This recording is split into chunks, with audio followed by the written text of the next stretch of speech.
आप सब लोग और जो भी फ्रेंड्स हमारे इस चैनल पे नए हैं वो वीडियो को लाइक शेयर और चैनल को सब्सक्राइब ज़रूर करें।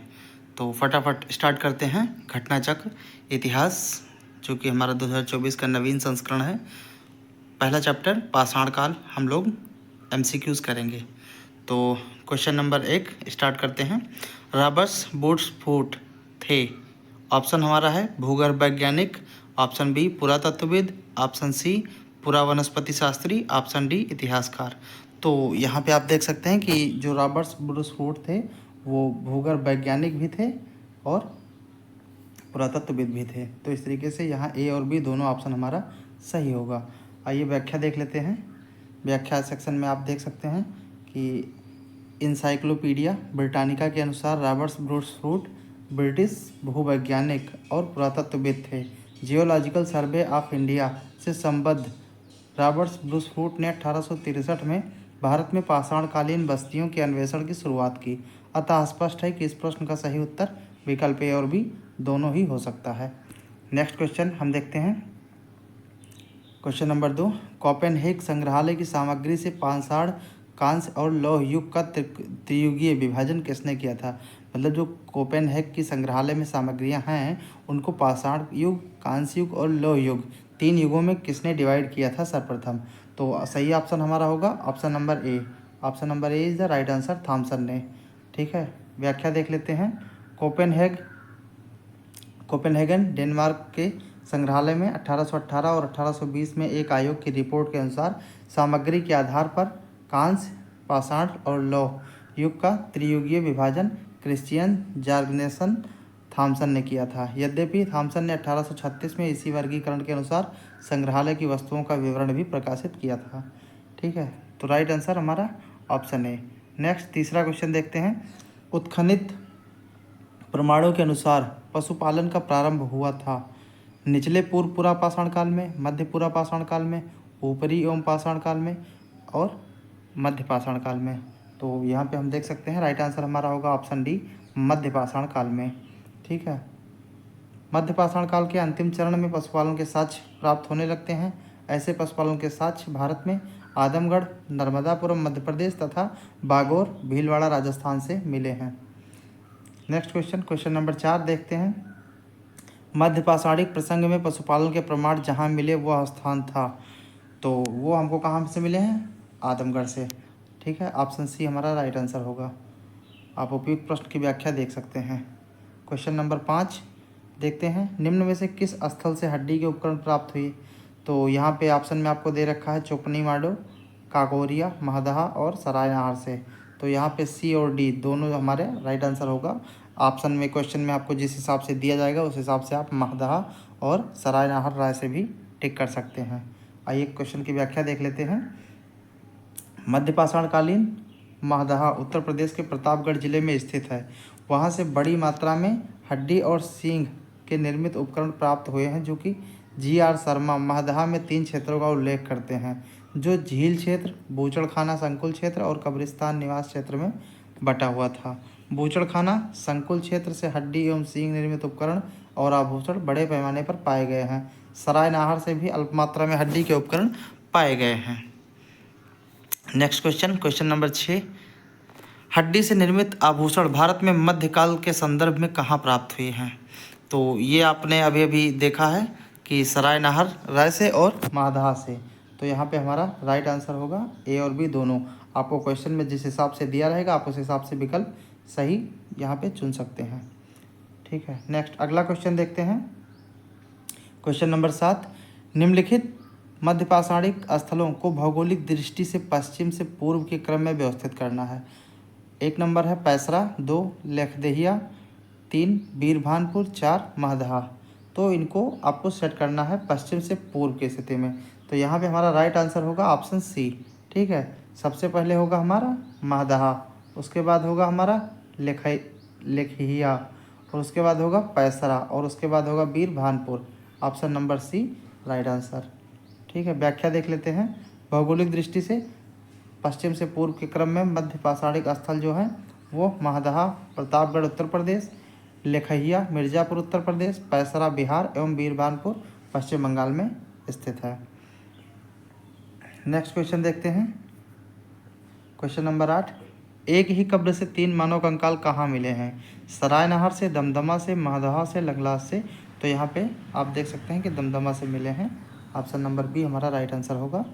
और व्याख्या देख लेते हैं। उत्तर प्रदेश के प्रतापगढ़ जिले में स्थित सराय नहर राय, महदहा तथा दमदमा का उत्खनन हुआ है। दमदमा में लगातार 5 वर्षों तक किए गए उत्खनन के परिणाम स्वरूप पश्चिम तथा मध्यवर्ती क्षेत्रों से कुल मिलाकर 41 मानव समाधान ज्ञात हुए हैं। इन समाधानों में से 5 समाधान युग्म समाधान हैं और एक समाधान में 3 मानव कंकाल एक साथ मिले हैं। शेष समाधानों में एक एक कंकाल मिले हैं। ठीक है, क्वेश्चन नंबर 9 देखते हैं। कृषि सर्वप्रथम प्रारंभ हुई थी नवपाषाण काल में, मध्यपाषाण काल में, पुरापाषाण काल में और प्रोटो ऐतिहासिक काल में। तो ये हुई थी नवपाषाण काल में। ऑप्शन नंबर ए, खाद्यान्नों का उत्पादन सर्वप्रथम नवपाषाण काल में हुआ था। ठीक है, यही वो समय है जब मनुष्य कृषि क्रम से परिचित हुआ। तो आप ये ध्यान रखिएगा कि मनुष्य ने कृषि की शुरुआत कब की? नवपाषाण काल से की। क्वेश्चन नंबर 10, भारत में मानव का सर्वप्रथम साक्ष्य कहाँ मिलता है? तो ऑप्शन में हमारा है नीलगिरी पहाड़ियाँ, शिवालिक पहाड़ियाँ, नल्ला मल्ला पहाड़ी और नर्मदा घाटी। तो ऑप्शन डी नर्मदा घाटी हमारा सही जवाब होगा। हम व्याख्या देख लेते हैं। भारत में मानव का सर्वप्रथम साक्ष्य नर्मदा घाटी में अवस्थित हथनौरा यानी कि सीहोर डिस्ट्रिक्ट जो है मध्य प्रदेश का, उस स्थान से प्राप्त हुआ। इसकी खोज पुरातत्वविद अरुण सोनकिया ने की थी 1982 में। ठीक है, ये पूरा आप फैक्ट एक बार देख लीजिएगा। नेक्स्ट क्वेश्चन देखते हैं। प्रथम मानव जीवाश्म भारत की किस घाटी से प्राप्त हुए? ये अभी अभी आपने क्वेश्चन किया, नर्मदा घाटी। Option C is the right answer. Question number 12, मानव द्वारा सर्वप्रथम प्रयुक्त अनाज कौन सा था? गेहूं, चावल, जौ, बाजरा। तो ऑप्शन नंबर सी जौ। मनुष्य ने सबसे पहले जौ उगाया था। आधुनिक मानव समाज द्वारा मुख्य रूप से 8 खाद्य अनाजों का उपभोग किया गया है। गेहूं, जौ, चावल, मक्का, बाजरा, सोरघम, राई और जई। अनाजों के पौधे विभिन्न क्षेत्रों के जंगली घास के रूप में विद्यमान थे, जिन्हें बीजों के रूप में अलग अलग क्षेत्र में अलग अलग समय पर मानव ने उगाया। वैश्विक दृष्टि से देखा जाए तो सर्वप्रथम जौ 8000 ईसा पूर्व के आसपास भूमध्य सागर और ईरान के मध्य स्थित पश्चिम एशिया के देश में मानव द्वारा उगाया गया। बाद में लगभग इन्हीं क्षेत्रों में 8000 ईसा पूर्व के आसपास ही गेहूं भी उगाया जाने लगा। अगला क्वेश्चन देखते हैं। क्वेश्चन नंबर 13, भारतीय उपमहाद्वीप में कृषि के प्राचीनतम साक्ष्य प्राप्त हुए हैं। तो कोल्डिहिवा से, लहुरादेव से, मेहरगढ़ से, टोकवा से। सही जवाब हमारा होगा लहुरादेव से। Option number B. ठीक है, व्याख्या देख लेते हैं। नवीनतम खोजों के आधार पर भारतीय उपमहाद्वीप में प्राचीनतम कृषि साक्ष्य वाला स्थल उत्तर प्रदेश के संत कबीर नगर जिले में स्थित लहुरादेव है। यहाँ 9000 ईसा पूर्व से 7000 ईसा पूर्व के बीच चावल की खेती के साक्ष्य प्राप्त हुए हैं। उल्लेखनीय है कि इस नवीनतम खोज के पूर्व भारतीय उपमहाद्वीप का प्राचीनतम कृषि साक्ष्य वाला स्थल मेहरगढ़ था। मेहरगढ़ जो पाकिस्तान के बलूचिस्तान में स्थित है, यहाँ 7000 ईसा पूर्व के गेहूं के साक्ष्य मिले हैं। जबकि प्राचीनतम चावल के साक्ष्य वाला स्थल कोल्डिहिवा, प्रयागराज, बेलन घाटी के तट पर स्थित है। यहाँ 6500 ईसा पूर्व चावल की भूसी के साक्ष्य मिले हैं। उपरोक्त संदर्भ में हम देख सकते हैं कि उपरोक्त के संदर्भ में अब यदि विकल्प में लहुरादेव रहता है तो उपयुक्त में से वही विकल्प सही होगा, परंतु यदि लहुरादेव ना होने की स्थिति में इसका सही उत्तर होगा मेहरगढ़। नेक्स्ट अगला क्वेश्चन नंबर 14 देखते हैं। भारतीय उपमहाद्वीप में कृषि के प्राचीनतम साक्ष्य प्राप्त हुए हैं। तो ये आपने देखा, अगर हमारे विकल्प में लहुरादेव नहीं है तो मेहरगढ़ सही उत्तर होगा। अगला क्वेश्चन, क्वेश्चन नंबर 15, भारतीय उपमहाद्वीप में कृषि के प्राचीनतम साक्ष्य कहाँ से प्राप्त हुए हैं? तो यहाँ पे भी हमारा सही जवाब होगा Mehrgarh, option C. Question number 16, नवपाषाण युग में भारतीय उपमहाद्वीप के उत्तर पश्चिम में निम्नलिखित में से किस स्थान पर कृषि के अभ्युदय के प्रारंभिक प्रमाण हुए हैं? तो ऑप्शन में आपका है मुंडीगाख, मेहरगढ़, दम्बसादत, बालाकोट, आमरी। तो सही जवाब जो आपका होगा यहाँ से वो होगा ऑप्शन बी मेहरगढ़। व्याख्या देख लेते हैं इसकी।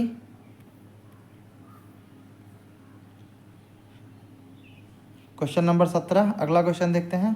भारत में पशुपालन एवं कृषि के प्राचीनतम साक्ष्य प्राप्त हुए हैं। कहाँ से प्राप्त हुए हैं? अंजीरा से, दम्बसादात से, किले गुल मोहम्मद से, मेहरगढ़ से। तो सही जवाब हमारा होगा ऑप्शन डी मेहरगढ़ से। ठीक है,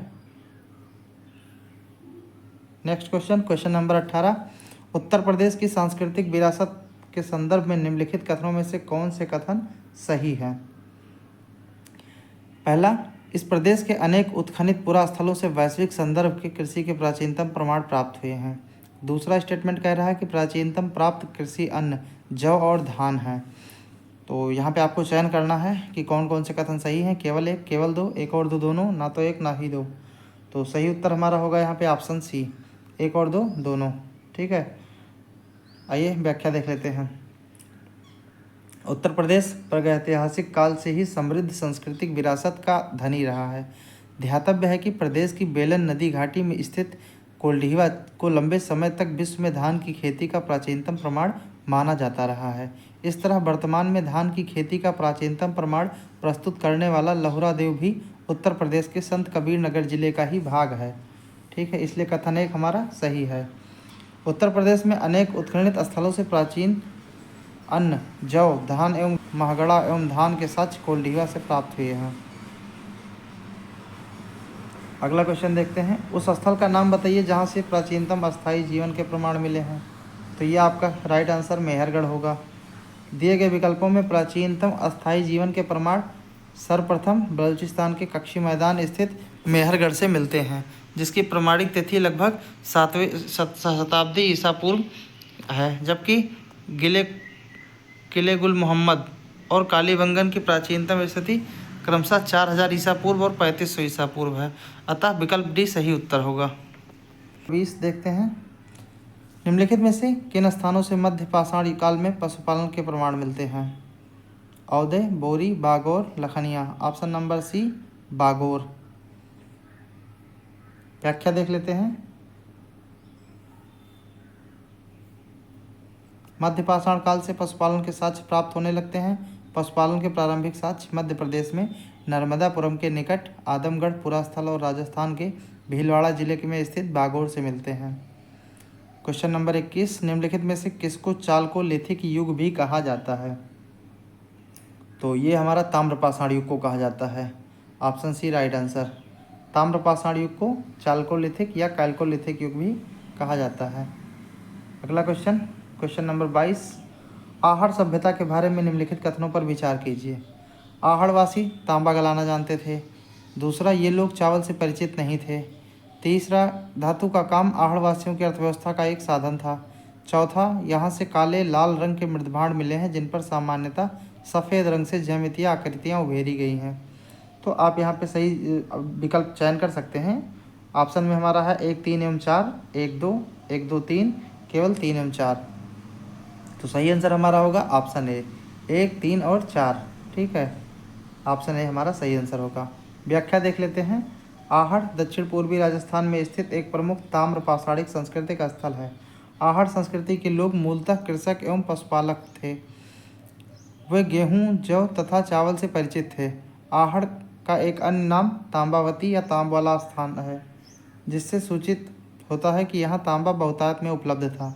यहाँ के निवासी तांबे को गलाकर मनचाही वस्तुएं तैयार करते थे। धातु का काम आहड़वासियों की अर्थव्यवस्था का एक प्रमुख साधन था। यहाँ से काले लाल रंग के मृदभांड की प्राप्ति हुई है, जिन पर सामान्यतः सफ़ेद रंग से ज्यामितीय आकृतियाँ उकेरी गई हैं। इस तरह से विकल्प ए हमारा सही उत्तर होगा। अगला क्वेश्चन देखते हैं। क्वेश्चन नंबर 23, निम्नलिखित में से किस एक पुरा स्थल से पाषाण संस्कृति से लेकर हड़प्पा सभ्यता तक के सांस्कृतिक अवशेष प्राप्त हुए हैं। तो ऑप्शन ए हमारा आमरी, बी मेहरगढ़, सी कोटिदीजी, डी कलिबंगा। तो सही ऑप्शन हमारा होगा मेहरगढ़। ऑप्शन नंबर बी सही आंसर है। व्याख्या देख लेते हैं। बलूचिस्तान पाकिस्तान में जो स्थित है में स्थित पुरास्थल मेहरगढ़ से पाषाण संस्कृति से लेकर हड़प्पा सभ्यता तक के सांस्कृतिक अवशेष प्राप्त हुए हैं। अगला क्वेश्चन, क्वेश्चन नंबर 24, नौदा टोली का उत्खनन किसने किया था। के.डी. वाजपेयी ने, बी.एस. वाकंकड़ ने, एच.डी. सांकलिया ने, मार्टिन महलर ने। तो सही ऑप्शन होगा हमारा option number C, H D. Sankalia ने किया था। व्याख्या देख लेते हैं। नौदा टोली मध्य प्रदेश का उत्खनन डेक्कन कॉलेज पूना के प्रोफेसर एच.डी. सांकलिया ने कराया था। यह स्थल इस महाद्वीप का सबसे विस्तृत उत्खनित ताम्रपाषाणिक स्थल है, जिसकी स्थिति लगभग ईसा पूर्व 1500 से 1300 निर्धारित की गई है। अगला क्वेश्चन देखते हैं। नौदा टोली किस राज्य में स्थित है। तो आप जानते हैं नौदा टोली मध्य प्रदेश में स्थित है। Option D right answer.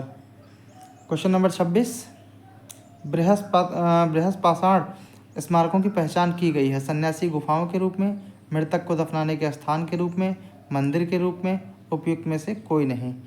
तो option number B right answer, मृतक को दफनाने के स्थान के रूप में इनकी पहचान की गई है। व्याख्या देख लेते हैं। नवपाषाण युगीन दक्षिण भारत में शवों की विभिन्न प्रकार की समाधियों में दफनाने की परंपरा विद्यमान थी। इन समाधियों को, जो विशाल पाषाण खंडों से निर्मित हैं, बृहद पाषाण या मेगालिथ के नाम से जाना जाता है। इनके विभिन्न प्रकार हैं, जैसे शिष्ट समाधि, पिट सर्किल, कैंट circle, dolmen, umbrella stone, hood stone, कंदराएं, मेहिर आदि। अगला क्वेश्चन नंबर 27, राख का टीला निम्नलिखित में से किस नवपाषाणिक स्थल से संबंधित है? तो सही ऑप्शन होगा हमारा ऑप्शन बी संगनकुल्लू से। कर्नाटक में मैसूर के पास बेल्लारी जनपद में स्थित संगनकुल्लू नामक नवपाषाणकालीन पुरास्थल से राख के टीले प्राप्त हुए हैं। क्वेश्चन नंबर 28 देख लेते हैं। भीमबेटका किसके लिए प्रसिद्ध है? तो सही आंसर होगा हमारा भीमबेटका गुफाओं के शैल क्षेत्र के लिए प्रसिद्ध है। व्याख्या देख लेते हैं। मध्य प्रदेश के रायसेन जिले के अब्दुल्लागंज के समीप स्थित भीमबेटका प्रागैतिहासिक चित्रकला का श्रेष्ठ उदाहरण है। इन गुफाओं में जीवन के विविध रंगों को पेंटिंग के रूप में उकेरा गया है, जिनमें हाथी, सांभर, हिरण आदि के चित्र हैं। अब तक 700 शिलाश्रयों की पहचान की जा चुकी है, जिसमें 500 में चित्र पाए गए हैं। नेक्स्ट क्वेश्चन नंबर 29, निम्नलिखित में से कौन सा स्थल प्रागैतिहासिक चित्रकला के लिए प्रसिद्ध है? तो अजंता, भीमबेटका, बाघ, अमरावती। अभी आपने देखा, सही आंसर हमारा option B Bhimbetka. Question number 30, Bhimbetka की गुफाएं कहाँ स्थित हैं? आपने देखा मध्य प्रदेश में अब्दुल्लागंज डिस्ट्रिक्ट रायसेन में उपस्थित हैं। क्वेश्चन नंबर 31, भारत के किस शिलाश्रय से सर्वाधिक चित्र प्राप्त हुए हैं? घघरिया, भीमबेटका, लेखैया, आदमगढ़। तो यहाँ पे हम देख सकते हैं सही जवाब होगा हमारा ऑप्शन नंबर बी भीमबेटका। अगला क्वेश्चन देखते हैं। क्वेश्चन नंबर 32, निम्नलिखित में से किस भारतीय पुरातत्ववेत्ता ने पहली बार भीमबेटका गुफा को देखा और उसके शैल चित्रों के प्रागैतिहासिक महत्व को खोजा? तो ऑप्शन ए हमारा है Madhav Swarup Vats, B H D. Sankalia, option C V S. Wakankar और ऑप्शन डी वी.एन. मिश्रा। तो सही जवाब हमारा होगा ऑप्शन सी वी.एस. वाकंकर। ठीक है, व्याख्या देख लेते हैं। मध्य प्रदेश के रायसेन जिले में स्थित भीमबेटका प्रागैतिहासिक चित्रकला का श्रेष्ठ उदाहरण है। इसकी खोज 1957 में वी.एस. वाकांकर ने की थी। यूनेस्को ने भीमबेटका शैल चित्रों को विश्व विरासत सूची के स्थल में सम्मिलित किया है। क्वेश्चन नंबर 33, भीमबेटका को किसने खोजा? तो भीमबेटका की खोज डॉक्टर विष्णुधर वाकंकर या वी.एस. वाकंकर जिनको कहा जाता है, उनके द्वारा की गई थी। ऑप्शन सी हमारा राइट आंसर होगा। व्याख्या देख लेते हैं। भीमबेटका की खोज डॉक्टर विष्णुधर वाकांकर ने की थी। मध्य प्रदेश लोक सेवा आयोग ने विष्णु श्रीधर के स्थान पर विष्णुधर दिया है, अतः इसका निकटतम विकल्प उत्तर सी होगा। क्वेश्चन नंबर 34, गैरिक मृदभाण पात्र OCP का नामकरण हुआ था? हस्तिनापुर में, अहिछत्र में, नोह में या फिर लाल किला में? तो सही उत्तर होगा हमारा ऑप्शन ए हस्तिनापुर में। ठीक है, option A is the right answer. व्याख्या देख लेते हैं। गंगा यमुना दो आपकी सांस्कृतिक परंपरा संभवतः उस संस्कृति के साथ शुरू होती है जिसे आपने अत्यंत विशिष्ट मृदभांड नमूने के कारण गैरिक मृदभांड कहा गया है। इस मृदभांड परंपरा के पात्र सर्वप्रथम हस्तिनापुर की खुदाई के दौरान प्रकाश में आए थे। वर्ष 1950-52 के दौरान हस्तिनापुर नामक पुरास्थल की खुदाई बी लाल के निर्देशन में कराई गई थी। क्वेश्चन नंबर 35 देख लेते हैं। ताम्रास काल में महाराष्ट्र के लोग मृतकों को घर के फर्श के नीचे किस तरह रखकर दफनाते थे? उत्तर से दक्षिण की ओर, पूरब से पश्चिम की ओर, दक्षिण से उत्तर की ओर, पश्चिम से पूरब की ओर। तो आप जानते हैं कि ये परंपरा पूरे भारत में अभी भी चली आ रही है, उत्तर से दक्षिण की ओर। व्याख्या देख लेते हैं। राइट आंसर हमारा ऑप्शन ये महाराष्ट्र की ताम्रपाषाणकालीन संस्कृति जोरवे संस्कृति के नेवासा, दैमाबाद, चंदोली, इनामगांव आदि पुरास्थलों में मृतकों को उत्तर से दक्षिण दिशा में घरों के फर्श के नीचे दफनाए जाने के साक्ष्य मिलते हैं। कब्र में मिट्टी की हड्डियां और तांबे की कुछ वस्तुएं भी रखी जाती थीं। नेक्स्ट अगला क्वेश्चन, क्वेश्चन नंबर 36, निम्नलिखित में से किस स्थल से मानव कंकाल के साथ कुत्ते के कंकाल का भी समाधान प्राप्त हुआ है? तो ये आपका जो है जम्मू कश्मीर का बुर्ज होम जो है यहाँ से प्राप्त हुआ है। ऑप्शन बी हमारा सही जवाब होगा। व्याख्या देख लेते हैं। जम्मू एवं कश्मीर के श्रीनगर के निकट स्थित बुर्ज होम से सर्वप्रथम जो है नवपाषाणिक अवस्था में मानव कंकाल के साथ कुत्ते का कंकाल भी सावधान से प्राप्त हुआ है। गर्तवास, जो गड्ढे वाले घर होते थे, वो भी यहाँ की प्रमुख विशेषता हैं। तो आप बुर्जहोम को 2 चीज़ों के लिए याद रखेंगे। अगला क्वेश्चन नंबर 37, निम्नलिखित में से किस स्थान पर मानव के साथ कुत्ते को दफनाए जाने का साक्ष्य मिला है? तो ये अभी आपने देखा, हमारा सही जवाब होगा बुर्जहोम, ऑप्शन नंबर ए। नेक्स्ट अगला क्वेश्चन, गर्त आवास के साक्ष्य कहाँ से प्राप्त हुए हैं? ये भी हमने आपको बताया कि गर्त आवास का साक्ष्य भी आपको बुर्जहोम से ही मिलेगा, ऑप्शन नंबर ए ही राइट आंसर।